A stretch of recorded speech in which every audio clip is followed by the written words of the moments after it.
اے ایمان والو جو مجھ پر ایمان لائے ہو، تم اپنی خبر لو، اپنی فکر کرو، دوسروں کی برائیوں کی طرف اپنے آپ کو متوجہ کرنے کے بجائے خود اپنی فکر کرو۔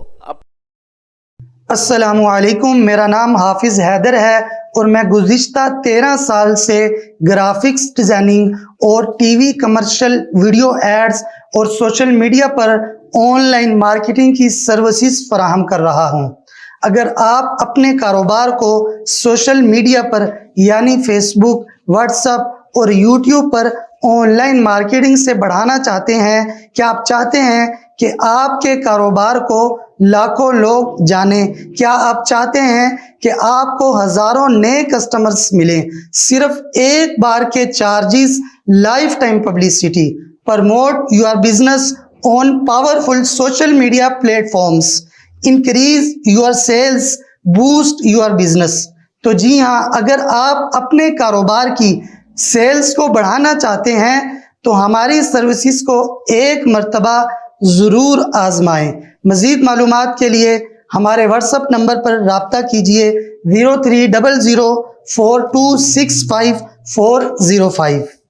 اے ایمان والو جو مجھ پر ایمان لائے ہو، تم اپنی خبر لو، اپنی فکر کرو، دوسروں کی برائیوں کی طرف اپنے آپ کو متوجہ کرنے کے بجائے خود اپنی فکر کرو، اپنے آپ کو درست کرنے کی کوشش کرو۔ لہذا یہ جو بیماری ہمارے اندر پھیلی ہوئی ہے کہ ہم دوسروں کی برائیاں دیکھتے پھرتے ہیں اور ان پر تنقید کرتے ہیں، اس دنیا میں سب سے آسان کام جو ہے وہ تنقید ہے۔ کسی کے اوپر بھی اس کی برائی کو ذکر کر دینا اور اس کے کام پر، اس کے نظریے پر تنقید کرنا، یہ بڑا آسان کام ہے۔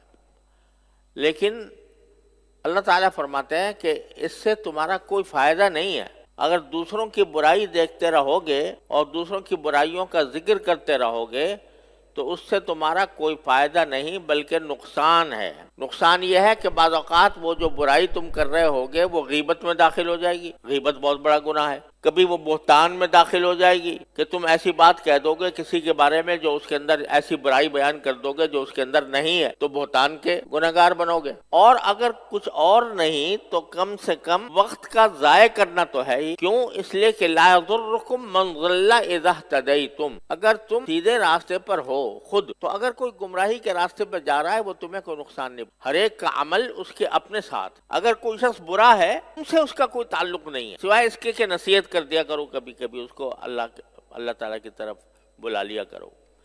لیکن اس کی گمراہی کا یا اس کی غلط کاری کا انجام وہ خود بھگتے گا، وہ جانے اور اس کا اللہ جانے۔ وہ تمہیں نقصان نہیں پہنچا سکتا۔ تمہارا جو کچھ تمہارا انجام ہونا ہے وہ تمہارے اپنے عمل سے ہونا ہے۔ خود تم جس طرح کے ہوگے اسی سے متعلق تمہیں اللہ تبارک و تعالیٰ تمہارا فیصلہ فرمائیں گے۔ دوسروں کے عمل تمہارے اوپر کوئی اثر انداز نہیں ہوں گے۔ ہر ایک آدمی کا اللہ تبارک و تعالیٰ نے الگ حساب کتاب رکھا ہے، وہ جانے اور اس کا اللہ جانے۔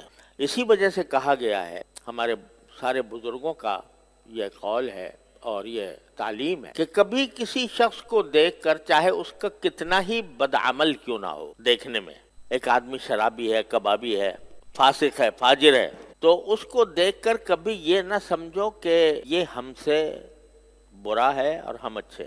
کبھی بھی یہ نہ سمجھو کہ اس برے آدمی کو، اس کی برائی کو بے شک برا سمجھو، کہ اگر وہ شراب پی رہا ہے، اعوذ باللہ زنا کر رہا ہے، وہ کوئی گناہ کا کام کر رہا ہے، وہ گناہ کا کام تو بے شک برا ہے، لیکن وہ آدمی، وہ شخص، اس سے نفرت نہیں ہونی چاہیے، اس کے گناہ سے نفرت ہونی چاہیے۔ نفرت کیوں نہیں ہوگی؟ بلکہ اس لیے کہ دل میں ایک، ہر مسلمان کے لیے ایک دل میں خیرخواہی ہونی چاہیے۔ اگر کسی برائی میں مبتلا ہے تو خیرخواہی کا تقاضا یہ ہے کہ اس کے حق میں دعا کرو کہ یا اللہ یہ اس مصیبت میں مبتلا ہے، اس کو اس سے نکال۔ یہ ہے طریقہ صحیح۔ اور یہ سمجھنا کہ یہ جہنمی ہے، یہ دوزخی ہے، اعوذ باللہ، اور ہم جنتی ہیں، یہ انتہائی غلط نقطہ نظر ہے جو بعض لوگ مرتبہ دلوں میں پیدا ہو۔ ارے تمہیں کیا پتا کہ اس کا کوئی عمل ایسا ہو جو اللہ تعالیٰ کو، تمہیں کیا پتا کہ اللہ تعالیٰ اس کو توبہ کی توفیق دے دے اور توبہ کی توفیق ملنے کے بعد وہ تم سے کہیں آگے نکل جائے۔ لہذا کبھی بھی کسی بھی مسلمان کو حقیر نہ سمجھ۔ اس کے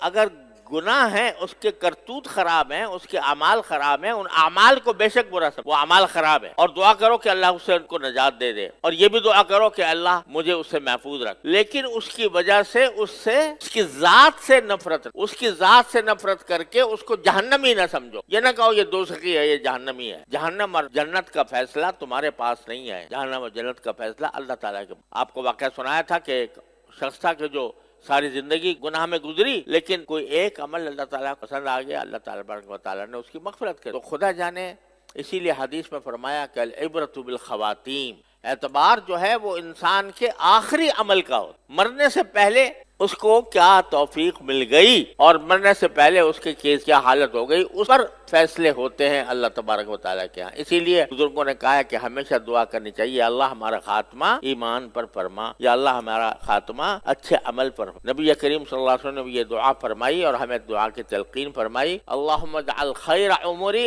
آخرہ وخیر عملی خواتیمہ وخیر ایامی یوم القاک فیہ، یا اللہ میرا بہترین عمل وہ ہو جو میرے آخری عمل، تو یہ فرمایا اجعل خیر عمری آخرہ، یا اللہ میری سب سے عمر کا سب سے بہترین حصہ وہ ہو جو آخری عمر کا حصہ میرا سب سے بہترین زمانہ ہو، اور خیر عملی خواتیمہ ہو، اور میرا سب سے بہتر عمل وہ ہو کہ جو بالکل آخر میں آئے، آخری عمل میرا بہترین عمل ہو، اور خیر ایامی یوم القاک فیہ، اور میرا بہترین دن زندگی کا وہ ہو جس میں جا کر میں آپ سے ملوں۔ یہ دعا فرمائی نبی، اس لیے کہ کسی کا پتہ نہیں ہے کہ اس وقت وہ کس حالت میں ہے، اور اللہ تعالیٰ اس کی حالت کو بدل کر کہیں سے کہیں اس کو پہنچا دیں۔ بے شمار مثالیں ہیں تاریخ میں ایسے لوگوں کی کہ جو اللہ تعالیٰ کے فضل و کرم سے اپنے آخری عمر کے اندر وہ بہت متقی پرہیزگار ہو گئے، باوجود کہ پہلے وہ فاسق و فاجر نظر آتے تھے۔ تو اس وجہ سے کسی بھی دوسرے کو اپنے سے حقیر